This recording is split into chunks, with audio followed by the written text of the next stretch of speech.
अब आज की कथा के अंदर में मैत्रेय जी ने पराशर जी को कहा कि हे प्रभु, आप कृपा करके भगवान का जो गीता का उपदेश है उस कथा को आप सुनाइए। भगवान ने गीता का उपदेश कब दिया? उस कुरुक्षेत्र के अंदर में भगवान ने धर्म की स्थापना कैसे की और आगे इन पांडवों का क्या हुआ, कृपा करके उस कथा को आप कहिए।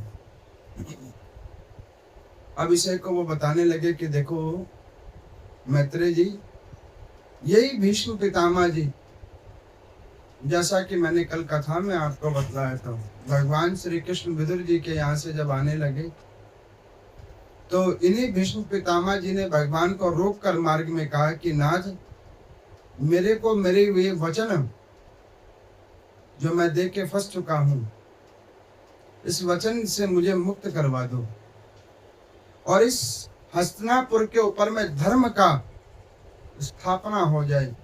आप ऐसी कोई कृपा कर दो, क्योंकि एक नाम आपका धर्म मूर्ति भी है। बोले धर्म मूर्ति भगवान की जय। यहाँ पर भीष्म पितामह भगवान को नाम दे रहे हैं धर्म मूर्ति, जो धर्म के मूर्ति है। अब ऐसे भगवान उनको निवेदन किया कि प्रभु, आप कैसे भी करके मेरे ऊपर कल्याण कर दो, मुझे इससे बाहर निकाल दो।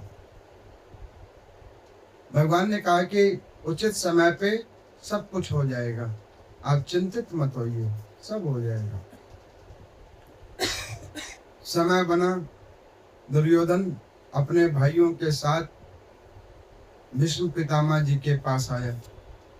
पहले अपने पिता के पास नहीं गया, क्योंकि उसे पता इसे दिखता तो है नहीं, और जिसको दिखता नहीं उसको समझ क्या आएगा। द्रौपदी ने कोई गलत नहीं कहा था, अंधे का बेटा अंधा, परिहास करना वैसे गलत है, लेकिन अगर आप इस ग्रंथ को ध्यान से समझो तो ये कोई गलत भी नहीं है। जो व्यक्ति सही और गलत का आभास नहीं कर पावे वो अंधा ही तो है। भाई, आंखों से दृष्टि होनी नहीं होनी ये विषय नहीं है, आपकी बुद्धि नहीं होनी ये बहुत बड़ी विषय है। नेत्र होने के बाद अगर आप बुद्धि से कार्य नहीं कर रहे हो तो उसमें नेत्र विहीन और नेत्र वाले के अंदर में कोई भेद नहीं है। अब देखो, धृतराष्ट्र के पास नेत्र नहीं है, लेकिन दुर्योधन के पास तो नेत्र हैं, लेकिन नेत्र होने के बाद वो नेत्र विहीन वाले कार्य कर रहे हैं। कभी भी भाई की, बहन की कोई पवित्र स्थान का जो कोई धन, कोई जमीन हड़प लेता है, उसको कभी फलित नहीं होता। इसे लेके कहा जाता है शास्त्रों में, भाई का हिस्सा मत मारो, बहन का हिस्सा मत मारो, अपने पूर्वजों का हिस्सा मत मारो। तुम थोड़ा सा लोगे, भरना बहुत कुछ पड़ेगा। कभी कभी वस्तुओं का मोल आयु से भरना पड़ जाता है, और जिसका संग्रह किया है उसका भी उपभोग होगा कि नहीं होगा वो तो नारायण ही भगवान जानते हैं। तो कभी किसी का ऐसे वस्तुओं का हरण नहीं करना चाहिए। अब यहाँ पर मैं भीष्म पितामह जी के पास गए, उन्होंने कहा कि देखो, भगवान को हमने कहा, भगवान भी नहीं माने, और मेरा तो नियम है कि मैं बगैर युद्ध के एक मिट्टी का धेला भी नहीं दूंगा। भीष्म पितामह जी समझ गए इसके नाश का समय आ चुका है। जब व्यक्ति का नाश का समय आता है तो पहले ज्ञान विवेक मर जाता है, कहते नहीं है विनाश काले, ये नियम है। विनाश जब सर पे चढ़ जाता है ना तो सबसे पहले बुद्धि क्षीण होती है। अब दुर्योधन की बुद्धि क्षीण हो गई, उसके साथ साथ उसके माता पिता की भी बुद्धि क्षीण हो गई। वो बड़े थे, वो तो समझाते। अब देखो, पूरे महाभारत के अंदर में दो बहुत बड़े मूर्ख थे, एक दुर्योधन और दूसरे गांधारी। उसके तो नेत्र थे, उसने क्यों आंख बांध ली? वो तो आंखों से देख के कहती अपने बेटे को कि बेटा ये ठीक नहीं हो रहा, भाई की पत्नी उसका तुम चीर हरण कर रहे हो, ये ठीक काम नहीं कर रहे हो। जो जिसका हिस्सा उसको तो दे दो। लेकिन आंख होते हुए भी उसने आंख पे पट्टी बांध रखी। फल क्या मिला? जिसका नाश चाहा वो तो रह गए, और जिनको बचाना चाहा उनमें से कोई नहीं बचा। बचा क्या? कोई नहीं बचा। भीष्म पितामह ने कहा कि क्या चाहते हो? उन्होंने कहा कि हम ये चाहते हैं कि ये रोज रोज का मसला खत्म हो जाए, युद्ध करके जो जीतेगा वो इंद्रप्रस्थी नहीं हस्तिनापुर का महाराज बन जाएगा। बात खत्म करो। उन्होंने कहा तेरा पापा क्या कहता है? तो उन्होंने कहा वैसे उनको देखता समझ तो आता नहीं, लेकिन फिर भी पूछ लो। अब धृतराष्ट्र के मन में भी एक ही कॉपी चल रही है, मेरा बेटा, मैं और मेरा। इस मूल प्रकृति में विनाश का अगर कोई जड़ है वो है मैं और मेरा। ये मैं और मेरा ने ही तो मार रखा है। उसने कहा कि ठीक कह रहे दुर्योधन, और आप तो स्वयं अस्त्र शस्त्रों के ज्ञाता हो। एक चक्रवर्ती सम्राट बनने का यही नियम है, सबको अपने अधीन कर ले। भीष्म पितामह ने कहा कि मुझे ये तो पता था कि तू आंखों से अंधा है, लेकिन तेरी बुद्धि भी अंधी है, ये मुझे नहीं पता था। कोई बात नहीं, इसका फल तुझे ही पहले मिलेगा। अब वो फल तू ही अकेले भोगेगा, क्योंकि बाकी भोगने वाला कोई नहीं बचेगा। भीष्म पितामह जी ने नियम बनाया, बाल वृद्ध महिला के ऊपर में कोई भी अस्त्र नहीं चलेगा, और निहत्थे के ऊपर में वार नहीं किया जाएगा। इस प्रकार का नियम बनाया। नियम बनाने के बाद में उन्होंने कहा कि शाम जब होगी युद्ध रुक जाएगा, उसके बाद जो जिससे मिलना चाहता है वो मिल भी सकता है। मिलने के ऊपर में कोई किसी को रोक नहीं करेगा।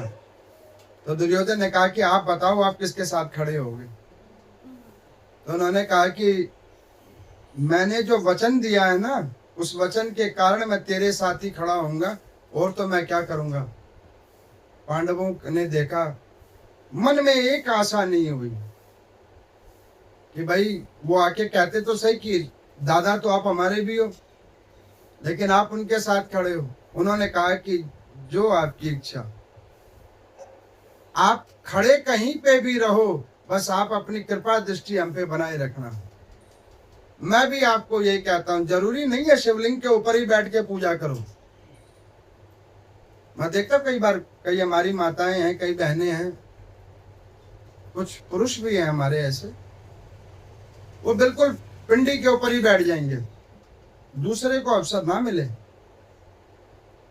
और भगवान अगर प्रसन्न होने वाले होंगे ना, तो गेट के बाहर भी कोई हाथ जोड़ रहा होगा तो उसके ऊपर भी हो जाएंगे। आपको एक मैं विषय बताऊंगा, आपको सुन के बड़ी हैरानगी होगी, ये सत्य विषय है। एक श्रद्धालु है गुरु हरकृष्ण में, उसका रोज का टाइम है सुबह 7:30 बजे का। 5 नंबर गेट के बाहर उसकी कैब आती है। अब उसका बेचारे का जो भी कुछ दिनचर्या हो, तो वो रोज क्या करता है, वो वहां से माथा टेकता है 5 नंबर गेट के उस साइड से। मैंने 1 दिन देखा, 2 दिन देखा, 4 दिन देखा। मैंने सोचा शायद बच्चे को छोड़ने आता होगा, क्योंकि अधिकांश स्कूलों की बस भी वहीं आती है। मैंने देखा कि उनकी आयु देखकर इतने छोटे तो कोई उनका बच्चा नहीं है। फिर मैंने इन्हीं को हाथ में देखा बैग लेकर। 1-2 दिन देखा। एक दिन मन में जिज्ञासा हुई कि मैं उधर से निकलूं, देखो तो सही क्या हो रहा है। मैं निकला उधर, तो मैंने देखा कि वो हाथ जोड़ के जो भी वो भगवान की स्तुति भजन कर रहे थे, वो 5 नंबर गेट के उस साइड से कर रहे थे। मैंने देखा, मैंने सोचा कि भाई ये क्या कर रहा है, ये तो नहीं पता, लेकिन कुछ तो कर रहा है। मैं उनके पास गया, मैंने पूछा ठीक हो आप? कह रहे कि हाँ पंडित जी, आज आप इधर कहीं जा रहे हो? मैं कह नहीं, जा तो कहीं नहीं रहे, आए तुम्हारे पास ही है। तो उन्होंने कहा कि प्रभु देखा, इतने दिन से मैं हाथ जोड़ रहा था, भगवान नहीं तो पंडित जी तो आ ही गए बाहर, अब वो आ गए हैं तो किसी दिन भगवान भी आ जाएंगे। मैं समझ गया। अब क्या बताओ, उसकी भाव पूजा नहीं हो रही है क्या? उसकी वहीं से सुनवाई हो रही है।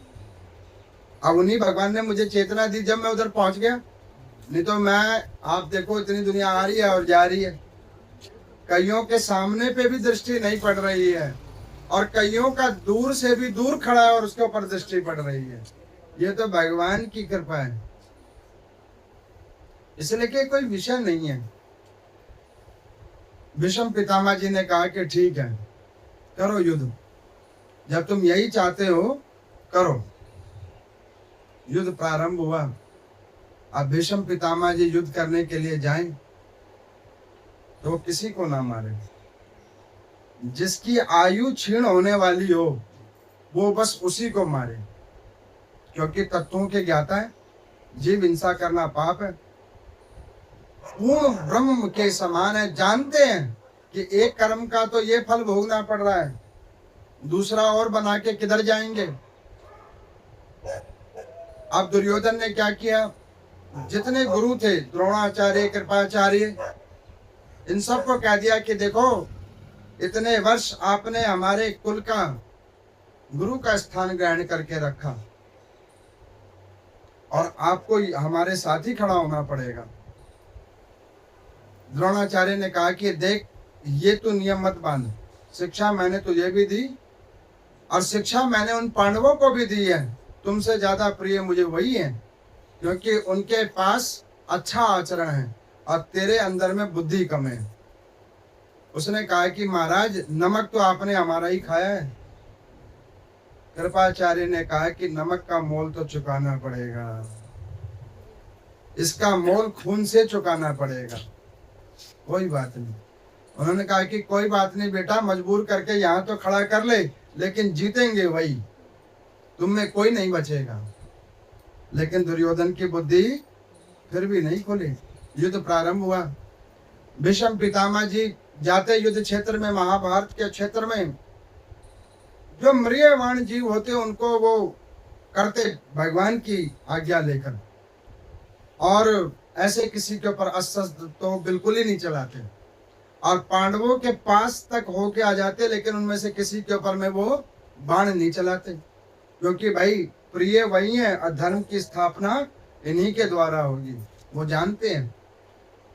अब इस पूरे महाभारत के युद्ध में दो बड़े ज्ञानी व्यक्ति हैं, एक भीष्म पितामह और एक कर्ण, और दोनों ही मजबूर हैं, दोनों मजबूर हैं, जानते हैं सत्य क्या है, लेकिन उनके हाथ बंधे हुए हैं, एक वचन के अधीन और दूसरा मित्र के अधीन। यही आसक्ति हमें फंसा देती है, जो सही को सही नहीं देखने देती और गलत को गलत नहीं देखने देती। ऐसे 2-3 दिन युद्ध हुआ। भगवान श्री कृष्ण ने पूछा अर्जुन को कि देखो, तुमने नियम हमारा सुन लिया था ना, कल हमने तुम्हें नियम बतलाया था कि हम कोई अस्त्र शस्त्र नहीं चलाएंगे। उन्होंने कहा हाँ प्रभु, आप कुछ मत चलाना। तो फिर तो उन्होंने कहा कि आप मेरे साथ चलोगे। तो उन्होंने कहा कि मैं तुम्हारे साथ ही जाके क्या करूंगा। उन्होंने कहा कि आप मेरे साथ चलो, ये मेरी जीवन की नैया आपके श्री चरणों में दे दी, आप जिधर ले चलोगे मैं उधर ही चलूंगा।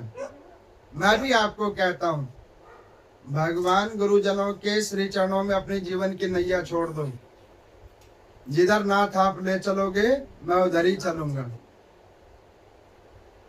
अब भगवान ने कहा कि तू मुझे भगवान मानता है कि सारथी मानता है। उन्होंने कहा कि प्रभु, सारथी तो ये मंद बुद्धि जीवों को दिखता होगा, लेकिन मुझसे पूछ के देखो, मेरा और मेरे परिवार का अगर कोई माई बाप है वो आप हो, इसी लेके मैंने सौंप ही आप ही को दिया। अब आप इसमें बचा लो या मार दो, ये अब आपकी इच्छा है।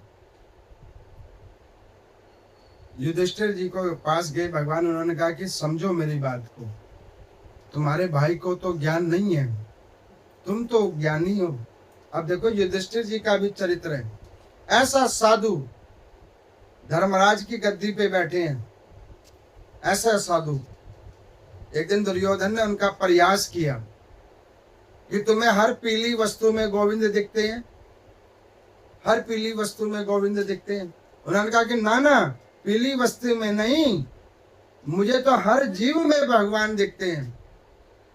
प्रयास करने के लिए उन्होंने क्या किया, एक गधे के ऊपर में पीला वस्त्र ढक दिया। तो उन्होंने कहा कि अच्छा ये बताओ, सब में गोविंद दिखते हैं तो इसमें बताओ इसमें कौन है? तो उन्होंने कहा इसमें भी मेरे ही गोविंद हैं। तो उन्होंने कहा कि अच्छा तुम्हारे गोविंद है? तो कह लगे कि हाँ हमारे गोविंद है। तो कहा अच्छा ठीक है, फिर एक बार कपड़ा हटा के देखो।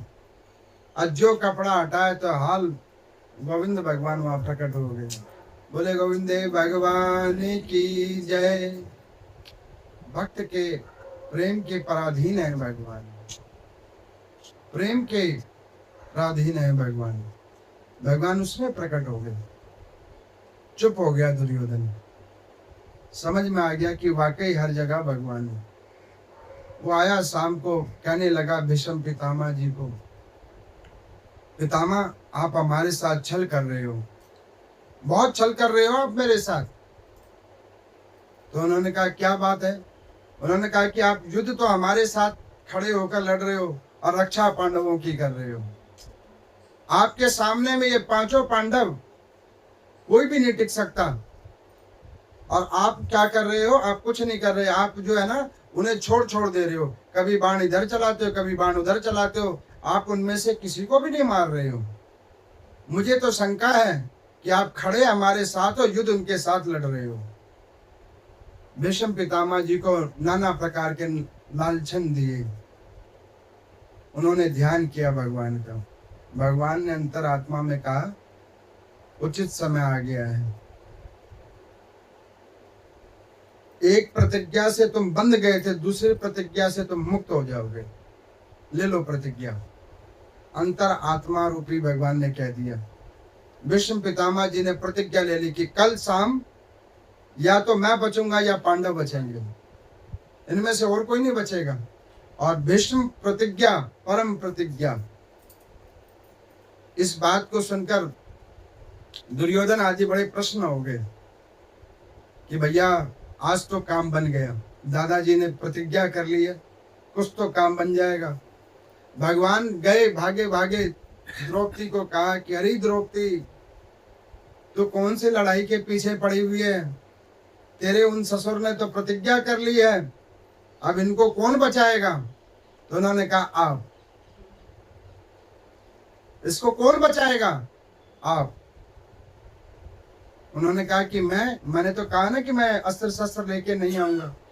उन्होंने कहा कि जिन्होंने अभी प्रतिज्ञा सुनी नहीं है, आज जो भगवान ने उनके अंदर प्रतिज्ञा को उत्पन्न किया है, वो जब रक्षा करने के लिए यहाँ तक आ गए हैं तो कल भी वही मेरी रक्षा करेंगे। ये आप देख लो कौन हमारी रक्षा करेगा। भगवान ने कहा कि ठीक है, तेरी रक्षा मैं करूंगा, तो एक काम कर, जल्दी चल। संध्या उपासन करने के लिए भीष्म पितामह जी बैठे हुए हैं ध्यान की मुद्रा में। लेके आए, शिष्टाचार का नियम घूंघट का रखा है द्रौपदी ने। अब वो जो चले तो उसके चप्पलों की चट चट आवाज आवी, और वहां पे टाइट सिक्योरिटी बढ़ा दी गई है, क्योंकि भीष्म प्रतिज्ञा है। दुर्योधन को लगा कि कहीं बीच में पांडव कोई खेल ना कर दे, लेकिन मैं आपको बतला दूं, विषम से विषम हालात में भी अगर कोई आपकी रक्षा कर सकते हैं तो वो भगवान।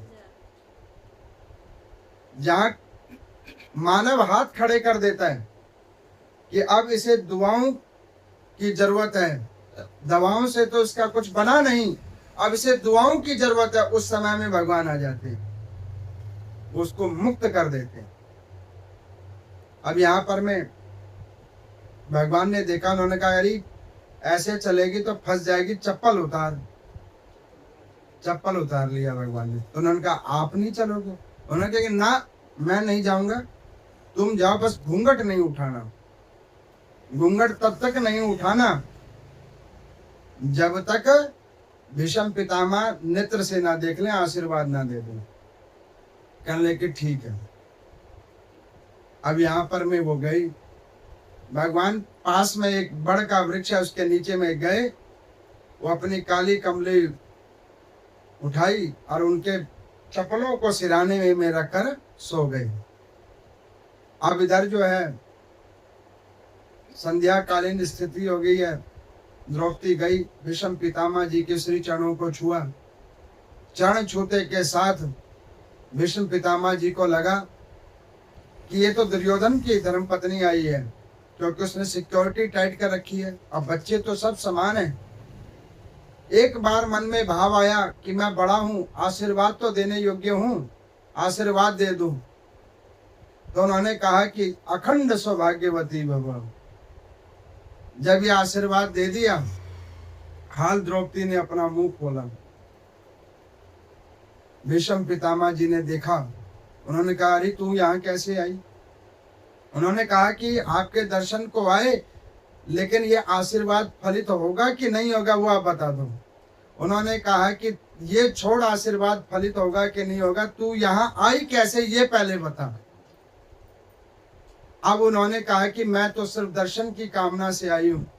उन्होंने कहा कि ना ना, मुझे पता है तुम मेरी संतान हो, तुम्हारे अंदर में इतना ज्ञान नहीं, तुम्हारे पीछे जरूर कोई खड़ा है। और मैं भी आपको कहता हूँ, ये जो आज आपके मुंह की नूर बची हुई है, ये जो घर के अंदर में समृद्धि बची हुई है, जो परिवार हंस खेल रहा है, इसके पीछे भगवान खड़े हैं। मगर भगवान की कृपा के ये नहीं बचा हुआ है, ये उन्हीं की कृपा है तो बचा हुआ है। वो हाल निकले अपने क्षेत्र से बाहर, ढूंढने लगे, पहरेदार को पूछा रहे देखो इसके साथ कौन आया था। उन्होंने कहा कि पता नहीं कौन आया था, लेकिन एक आदमी तब से वहां लेटा हुआ है। अब वो वहां पर गए, देखा हाल, वो कपड़े को उठाया और उन्होंने क्या देखा कि चप्पल के ऊपर में भगवान ने सर रख रखा है, चरण पादुका के ऊपर सर रख रखा है। उन्होंने कहा वाह बेटी, मेरा दिया हुआ आशीर्वाद तो इन्होंने फलित कर रखा है। जिस भक्त की चरण पादुका भगवान ने अपने सिराने रख रखा है, उसका मेरे जैसे 100 भीष्म पितामह भी कुछ नहीं कर सकते। तेरा मैं क्या कर लूंगा, तेरे को तो अखंड सौभाग्यवती का वरदान इन्होंने खुद दे रखा है। अब उन्होंने कहा कि प्रभु इसका नियम कैसे होगा। उन्होंने कहा कि जो इन्होंने नियम बनाया था उसी नियम से ये युद्ध से बाहर हो जाएंगे। अब भगवान की ओर देखकर उन्होंने कहा कि नाथ, बगैर अस्त्रों के, बगैर शस्त्रों के जो आप ये बाण चला रहे हो, ये बाण कब रुकेंगे? तो उन्होंने कहा कि जब धर्म की स्थापना हो जाएगी। भगवान ने अस्त्र कहीं नहीं चलाया, शस्त्र कहीं नहीं चलाया, और बगैर अस्त्र शस्त्र के ही अच्छे से युद्ध खेल दिया। उन्होंने कहा कि नाथ एक कामना मेरी भी आपसे। उन्होंने कहा क्या? आपने नियम बनाया और मुझे नियम तोड़वाना है। भगवान ने कहा कि ये कल बताएगा समय। द्रौपदी ने पूछा कि प्रभु क्या होगा? उन्होंने कहा ये भी उत्तर भगवान देंगे। भगवान गए, उन्होंने कहा श्रीखंडी को बुलाओ, श्रीखंडी को बुलाओ, जो ना तो पुरुष है और ना स्त्री है, नपुंसक है, इसको बुलाओ, इसकी ढाल बना के अर्जुन को आगे लेके जाओ। युद्ध प्रारंभ हुआ। दुर्योधन ने देखा कि आज ब्रह्म मुहूर्त में पितामह की स्थिति अलग है। पितामह ब्रह्म मुहूर्त में उठे, उन्होंने अपने जितने सेवक थे उनको कहा कि सुनो, किसी जीव को किसी जीव के अधीन नहीं होना चाहिए। भगवान ने सबको स्वतंत्र उत्पन्न किया है, स्वतंत्र जीने का अधिकार दिया है, स्वतंत्र उसको भजन करने का अधिकार दिया है, पराधीनता उसको किसी को प्रदान नहीं की है। कर्मणा अनुसार जीव अपने आप दूसरे जीव के पराधीन हो जाता है। मैं तुम्हें इससे मुक्त करता हूँ, और ये लो, ये मेरे तरफ से, ये मेरे जो भी आदि आदि रत्न है, ये सब तुम ग्रहण करो। उन्होंने कहा कि पितामह आप ये क्यों दे के जा रहे हो? उन्होंने कहा कि आज के बाद मैं इधर वापस नहीं आने वाला, तुम आज से ही मुक्त हो गए हो, लेकिन ये बात अभी किसी को नहीं बताना। मैं आज जो जा रहा हूँ वो वापसी आने के लिए नहीं जा रहा, अब मैं जो जा रहा हूं ये युद्ध खत्म करवाने के लिए जा रहा हूं, अब मैं वापस नहीं आऊंगा। अब तुम यहां से मुक्त होकर जाओ, ये धन लो, ये साम्राज्य लो और भगवान का भजन करो, इससे मुक्त हो जाओ। युद्ध क्षेत्र में आए, दुर्योधन ने कहा, पितामह आपको कल की बात याद है ना? उन्होंने कहा कि मुझे तो याद है, तू अपना सोच, अगर आज रिजल्ट नहीं आया अनुकूल तो एक काम करना, युधिष्ठिर ज्ञानी है, धर्म का उनको अच्छा आभास है, उनको धर्मराज की गद्दी पे बिठा देना, तुम सब बच जाओगे। उसने कहा कि फिर आप ये गलत गलत बातें करते हो, मुझे तो आज भी डाउट है कि आप हमारे साथ खेलोगे कि उधर जाके लड़ोगे।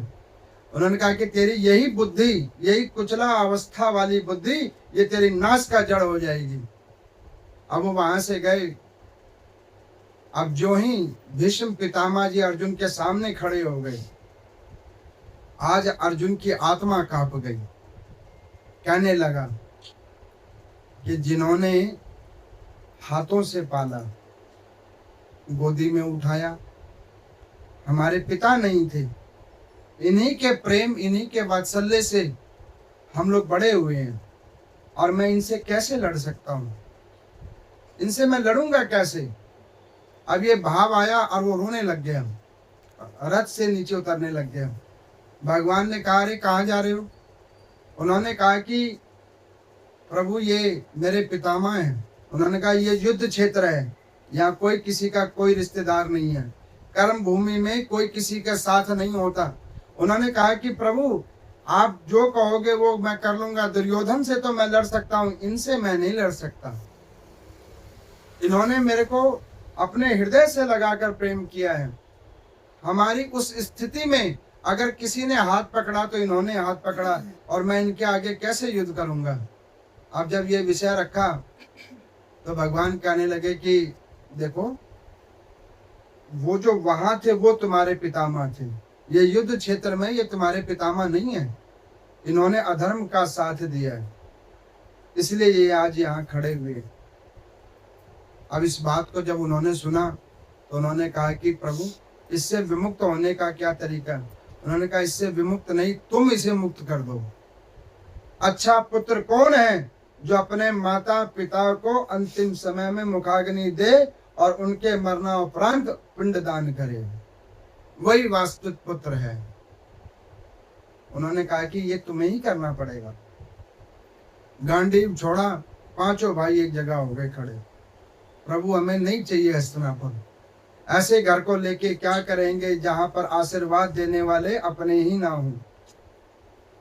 भगवान ने कहा कि तुम ये मूर्खता वाली बातें मत करो, मैं तुम्हें बतलाता हूं, ये युद्ध के अंदर में जितने लोग खड़े हैं, चाहे इधर चाहे उधर, इन सब के अंदर में मैं हूं। मैं ही संसार के आदि मध्य अंत में हूं, मैं ही इसको उत्पन्न करता हूं, मैं ही इसका नाश करता हूं, और इसको मैं ही नियम के अनुसार चलाता हूं। ये सूर्य चंद्र आकाश पृथ्वी जल नभ थव, ये सब मैं हूं। ये जो अंदर में तुम्हारे मैं हूं, ये जो सामने खड़े हैं वो भी मैं हूं। उन्होंने कहा कि ये ज्ञान तो ठीक है, लेकिन मैं इनसे नहीं करूंगा, युद्ध नहीं करूंगा। उन्होंने कहा कि देख अर्जुन, आज अगर तूने नहीं मारा तो तेरे को दो दोष लगेंगे। एक, धर्म की स्थापना में तूने मेरा साथ नहीं दिया। दूसरा दोष, तू अपने पूर्वजों के ऋण से मुक्त नहीं हो पाया। तूने अपने पिता को तो नहीं देखा, लेकिन दादा को देखा, आज उसको मुक्त करवा दे, और ये तू करवाएगा। अब वो इस प्रकार से भगवान कहने लगे, इतना भाव उन पांचों पांडवों के अंदर में आ गया। अंतगत्वा अर्जुन ने कहा कि नाथ आप बता दो मैं क्या कर लूं। उन्होंने कहा कि करो कुछ नहीं, सामने खड़े हो और युद्ध करो। गीता का सार दिया, व्यर्थ की चिंता मत करो, तुम्हारी चिंता करने वाले जनार्दन भगवान बैठे हैं। इस संसार में ना कोई मरता है ना कोई जीता है, कोई भी नहीं मरता, कोई नहीं जीता। ये तो आत्मा रूप बदल बदल कर नवीन नवीन वस्त्र धारण करके कोई माता, कभी कोई पिता, कोई भाई, कोई शत्रु, कोई बहन बन जाता है। ना कोई मरता, ना कोई जीता है। आत्मा को ना कोई छेद सकता है, ना भेद सकता है, ना अग्नि जला सकती है, ना पवन सुखा सकती है, ना जल उसको डुबा सकती है। ये तो परम तत्व परमात्मा है। ऐसे गीता के सार भगवान ने सुनाया। उन्होंने कहा कि ये नियम है, इस नियम को सत्य जानो। भगवान ने अपना विराट रूप दिखाया। उस विराट रूप में क्या देखा कि एक तरफ से भगवान सृष्टि उत्पन्न कर रहे हैं और दूसरी तरफ से वही सृष्टि भगवान के अंदर में वापस जा रही है। इसमें जो कुछ हो रहा है ये भगवान की इच्छा से हो रहा है। और मैं भी तो आप लोगों को कहता हूं कि हे भगवान, इस संसार में जो भी कुछ हो रहा है, जो भी कुछ हो रहा है इस संसार के अंदर में, ये सब कुछ ठीक हो रहा है। आपने जो बनाया है वो सब कुछ अच्छा ही बनाया हुआ है, बस इसमें से मुझे मुक्त कर दो। जो भीष्म पितामह जी ने हाथ जोड़कर निवेदन किया है कि प्रभु इसमें से मुझे मुक्त कर दो। जो हो रहा है सब ठीक है। हो सकता है मेरी देखने की दृष्टि में दोष हो, लेकिन आपकी कृपा में कोई दोष नहीं है, आपके बनाए हुए नियम में कोई दोष नहीं है। मैं स्वयं ही पापी मान जीवात्मा हूं जो आदि आदि दोषों को देखता हूं। भगवान ने कहा कि ये गांडीव उठाओ और हाल युद्ध करो। गीता का सार तो मिल गया, लेकिन आत्मा अभी भी धक धक कर रही है। भीष्म पितामह जी समझ गए, आज मुझे मुक्त होना है। और मुक्त कौन करेगा? जिनको दिल से लगाया, सीने में बिठाया, यही मुक्त करेंगे। एक दिन भीष्म पितामह जी बात ध्यान कर रहे हैं, अर्जुन की बाल्यावस्था की बात। ये इसका भाव नहीं है, ये मैंने कई प्रसंग सुना था, वो मैं आपको बतलाता हूँ। अर्जुन आम के वृक्ष के नीचे में आया और अपने छोटे से हाथ से वो आम को तोड़ रहा है। 2 बार 3 बार आम नहीं टूटा। भीष्म पितामह जी आए प्रसन्नचित्त होकर। उन्होंने पूछा कि क्या बात है। उन्होंने कहा कि हमारे को ये जो लाल फल लगा है ना, इसको खाने की इच्छा है। उनका बस इसीलिए तुम इतना प्रयत्न कर रहे हो? तो कहने कि हाँ। तो उन्होंने कहा कि ये मैं तुम्हें तोड़ के दे सकता हूँ। तो उसने कहा कि ना, आप तोड़ के दोगे तो उसकी मधुरता कम हो जाएगी, मैं तोड़ लूंगा तो उसमें मिठास और बढ़ जाएगी। भीष्म पितामह जी बड़े प्रश्न हुए, हृदय से लगाया। उन्होंने कहा बेटा, ये फल याद रखना, एक समय आएगा, ये फल ध्यान रखना, इसकी मिठास जब मुझे चाहिए होगा तो तू सामने खड़े रहना। और ऐसे ही जैसे इस फल को तू तोड़ रहा है, ऐसे ही मुझे भी अपने कर्म बंधनों से मुक्त करवा देना। आज वो भीष्म पितामह जी के कान में वो सर गूंज रहे हैं। अब युद्ध शुरू हुआ, वो जान के देख रहे हैं अर्जुन को, वो सर नीचे करके रो रहा है। इधर दुर्योधन क्या कह रहा है, देखो उन लोगों ने सर नीचे कर रखे हैं, अस्त्र नीचे कर रखे हैं, आप बाण क्यों नहीं चलाते? बाण चलाओ, हाल मारो इन्हें। भीष्म पितामह सोच रहे हैं कि इस अज्ञानी को कौन बताएगा कि नियम तो अंदर कुछ और बना हुआ है। एक बाण चलाया, छत्र हटा दिया। उन्होंने कहा अर्जुन, सामने में ये भूल जाओ कि मैं तुम्हारा पितामह हूं, मैं तुम्हारा प्रतिद्वंदी हूं, युद्ध शुरू करो। दूसरा बाण चलाया, जो अंग वस्त्र पहन रखा है वो छत विछत हो गया। अर्जुन ने फिर भी सर नहीं उठाया। तीसरा बाण उठाया और हाल रथ के पहिए पे घेरा, और वो रथ का जो है पहिया टूट के अलग हो गया। अर्जुन नीचे गिर गया, वो अभी भी सर नीचे करके खड़ा है। अब उसने देखा भीष्म पितामह जी ने कि अब ये नहीं उठ रहा है, तो उन्होंने फिर बाण उठाया। उन्होंने कहा देख अर्जुन, अब तू नहीं बचेगा, तू अस्त्र उठा या मैं तुझे जान से मार दूं। तो भीष्म पितामह जी अभी कह रहे, दुर्योधन कह रहा है सोचो मत, मार दो। भगवान ने कहा कि देख, तेरा मैं सारथी गलत बन गया, तेरे को अभी गीता का उपदेश सुनाया, गीता का सार सुनाया, और तू क्या कर रहा है? अब भीष्म पितामह जी देख रहे हैं कि मेरे आज वचन की पूर्ति करने के लिए भगवान खड़े हैं। अभी उन्होंने कल ही प्रज्ञा की है ना कि आप ने अस्त्र शस्त्र नहीं उठाना और मैंने आज अस्त्र शस्त्र आपसे उठवाना है। अब देखो भगवान के सामने दो भक्त हैं, एक परम भक्त है और एक के द्वारा धर्म की स्थापना करवानी है, वो भी भक्त है। भगवान सोच रहे हैं कि मैं नियम को देखूं कि अयम को देखूं। बाद में जब उनसे नहीं रहा गया तो उन्होंने रथ के पहिए को उठाया। जैसे ही रथ के पहिए को उठाया उसी वक्त भीष्म पितामह जी ने अपना धनुष छोड़ा, बाण छोड़ा, कहने लगे कि नाथ मुक्त कर दो। मैं यही तो चाह रहा था, इसीलिए तो मैं खड़ा था, आप मुझे मुक्त कर दो। भगवान ने वचन किया कि तुम्हें मुक्त मैं ही करूंगा, लेकिन पहले युद्ध खत्म होने दो। अर्जुन को कहा कि देख, मेरे नियम को भी तू खराब कर रहा है, तू अपना तो कर रहा है सो कर रहा है, मेरे को भी तू अपने साथ में जोड़ रहा है। इस बात को जब सुना अर्जुन खड़ा हुआ, भगवान ने रथ को ठीक किया, अर्जुन खड़ा हुआ और उसने हाल बाण चलाना शुरू किया। तो उसने सबसे पहले किधर बाण मारा? हाथ पे। एक हाथ पे जैसे बाण लगा दाहिने हाथ पे, तो उसे याद आया इसी हाथों से मुंह में निवाला दिया। याद आया। अब वो भीष्म पितामह जी आशीर्वाद दे रहे हैं, चिरंजीवी हो। अब दूसरे हाथ में बाण मारा, ध्यान आया कि इन्हीं हाथों ने गले से लगाया और वो उधर से आशीर्वाद दे रहे हैं। दुर्योधन कह रहा है कि ये क्या हो रहा है? दुशासन कह रहा है कि अच्छा है, इसी बहाने एक तो बंदा साइड में हुआ। ये बड़े नियम कानून छाड़ते थे। अब वो धीरे धीरे धीरे धीरे अर्जुन बाण चलाता गया और रोता गया। अच्छा, इधर दुर्योधनों को शौक नहीं हो रहा, अब पांडव दुखी हो रहे हैं और भगवान कह रहे हैं कि ये बाणों को चलाने में एक क्षण भी विलंब मत करो, ये इसको चल लेने दो। आज मेरे भक्त को ये संसार के नियमों से मुक्त हो लेने दो। अंत में बच गया हृदय। भीष्म पितामह ने देखा कि अर्जुन ज्यादा ही रुदन कर रहा है, उससे बाण इधर उधर नहीं चल रहे। उन्होंने कहा कि बेटा, पूरे शरीर को तो तूने छेद दिया, ये मेरे कर्मों की सजा थी जिसको मैंने रक्त से चुकाया है। ये दिल में तुम्हें जगह दी थी, इसको भी तुम मुक्त कर दो, ताकि जब मैं मरूं तो मेरे इस संसार में किसी जीव के प्रति आसक्ति ना रह सके। अब जैसे ही हृदय पे बाण चलाया, दुर्योधन तो अपना उधर से उठ के चला गया। अर्जुन सब कुछ छोड़ छाड़ के वो हाल भाग के आ गए।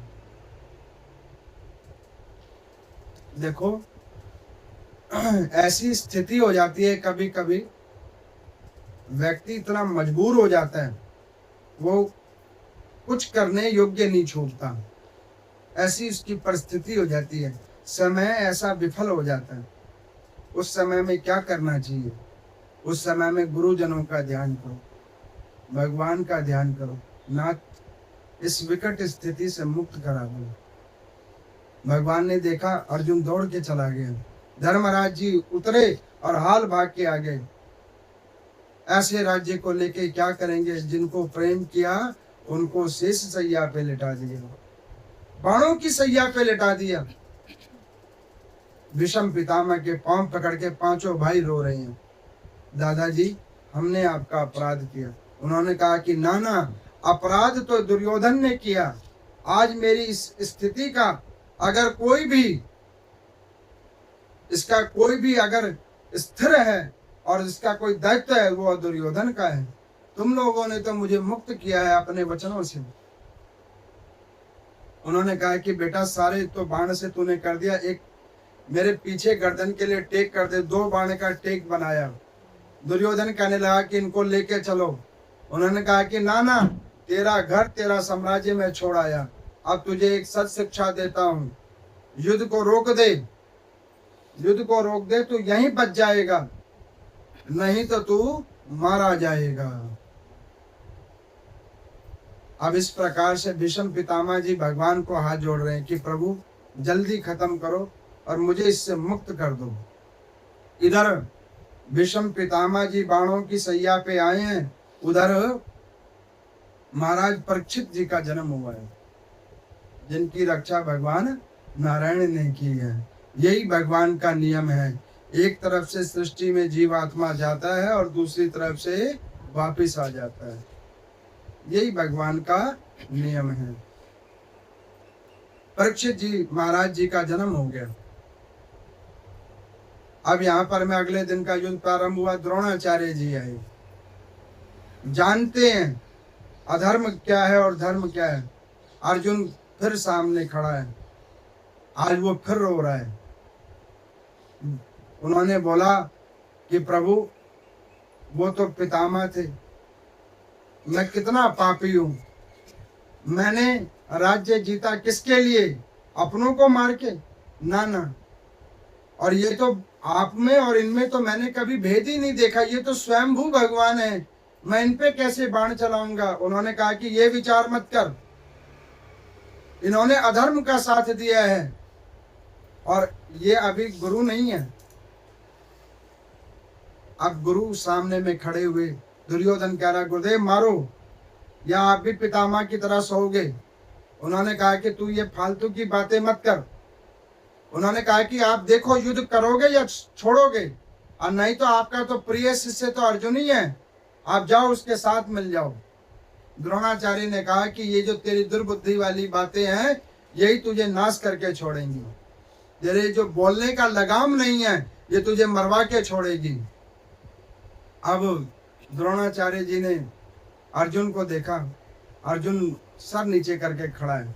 द्रोणाचार्य जी ने कहा अर्जुन मैंने तुझे अस्त्रों का ज्ञान दिया, शस्त्रों का ज्ञान दिया, इसीलिए सर नीचे झुका के खड़ा रहे। उसने कहा गुरुदेव मेरे सारे ज्ञान आप ले लो वापस, लेकिन ये पाप वाला कर्म मैं नहीं करूंगा। उन्होंने कहा कि मैं तुझे कहता हूं ये पाप का कर्म नहीं है, देख या तो तू मुझे मार दे और नहीं तो मैं आज तुझे मार दूंगा। उन्होंने कहा कि नाथ मैं आ गया आपके पास में, आप मुझे मार दो। उन्होंने कहा कि देख तू मेरे को ये मत सोच कि अभी मैं तेरा गुरु हूं, करुणा मेरी मत जगा, तू जा अपने जगह पे युद्ध कर। अर्जुन नीचे बैठ गया। भगवान ने कहा कि देख तेरे को समझ नहीं आ रही है, जब तूने अपने दादा को नहीं छोड़ा बाण चलाने में तो ये तो ज्ञान देने वाले गुरु हैं। धर्म की स्थापना कर, खड़ा हो और युद्ध कर, तेरे को कोई दोष नहीं लगेगा। अब वो कभी बाण इधर चलाए कभी उधर चलाए। द्रोणाचार्य ने कहा कि देख मेरे आंखों में देख, तेरे को मैंने ही ज्ञान दिया था ना आंखों में आंखें मिलाकर बाण चलाने का, जब तो तू द्रौपदी को घर में लेके आया था मछली की आंख भेद कर, और तू ये क्या कर रहा है। अब भगवान समझ गए कि इसका तो मन तो नहीं बन रहा, अब कुछ और ही करना पड़ेगा। अब यहाँ पर में उन्होंने धर्मराज जी के पास गए, युधिष्ठिर जी को बोला कि एक काम करो, कहो कि अश्वत्थामा मर गया। क्या कहो? अश्वत्थामा मर गया। अब अश्वत्थामा कौन है? अश्वत्थामा नाम का एक गज है, और वो प्रौढ़ावस्था को आ गया। तो उन्होंने क्या जाकर बोला अश्वत्थामा, और स्वर नीचे करके बोला गज मर गया। द्रोणाचार्य जी को क्या समझ में आया कि अश्वत्थामा मर गया। अब जब ये बात सुनी, भाव हुआ, इतने में बाण चला और वो सर धड़ से अलग हो गया। जब सर धड़ से अलग हो गया तो युधिष्ठिर हाल भागे भागे आए। उन्होंने कहा गुरुदेव अश्वत्थामा गज मर गया। वो कहने लगे कि ये मुझे पहले से पता था, लेकिन मेरे मरने का भी तो कोई नियम था, वो ऐसे ही पूरा हो गया। अब बारी आई कर्ण की। कर्ण को हराना आसान नहीं है। कर्ण सारी बात जानते हैं। भगवान श्री कृष्ण गए कर्ण के पास, कहने लगे तुम चाहो तो ये युद्ध रोक सकते हो। उन्होंने कहा कि मेरे तो भाग्य ही खराब है, जन्म हुआ माँ ने नहीं स्वीकार किया, क्षत्रिय कुल में पैदा हुआ भील जाति में आ गया, कहा मैं कौंतेय बनता, मेरे को राधे बनना पड़ गया, मेरा तो महाराज भाग्य खराब है। परशुराम भगवान, उनसे मेरे को दीक्षा मिली और उन्हीं से मुझे श्राप मिल गया। इंद्र मेरे ज्ञान रूपी शरीर रूपी पिता बने, लेकिन समय कल्प में उनके लिए भी मैं भारी बन गया, इसीलिए इन्होंने मुझे आगे नहीं बढ़ाया। मैं तो प्रभु पृथ्वी पे ऐसे ही आ गया। अब भगवान ने कहा कि ऐसे मत बोलो, हर जीव किसी ना किसी कारण से आता है, घबराओ नहीं। उन्होंने कहा कि प्रभु छोड़ दो, अब मेरे को मुक्त होने का तरीका बता दो। तो उन्होंने कहा कि तुम चलो मेरे साथ, तुम्हारे को धर्म की गद्दी पे बिठाएंगे। दुर्योधन का साथ छोड़ दो तो धृतराष्ट्र के कुछ बच्चे बच जाएंगे, नहीं तो वो सब मर जाएंगे। उन्होंने कहा कि वो मरने ही ठीक है और मेरा भी ना होना ठीक है, अब मैं नहीं जाऊंगा बीच में।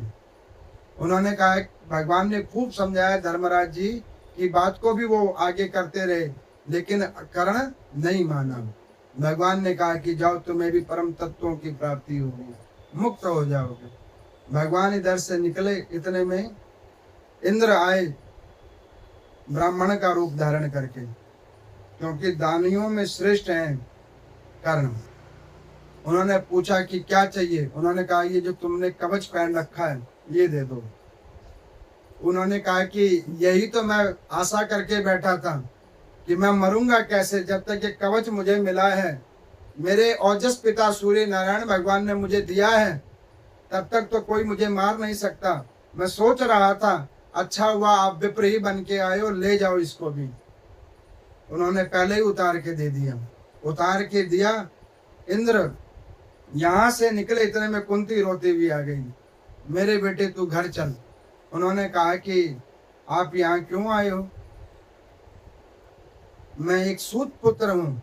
उन्होंने कहा कि नहीं, तू मेरा बेटा है। उन्होंने कहा ये आपने पहले समाज में बोला, तब तो समाज ने मुझे क्या बोला, सूत पुत्र। और जब मैं सूत पुत्र हूँ तो मैं सूत पुत्र के ही नाम से मरना चाहता हूँ।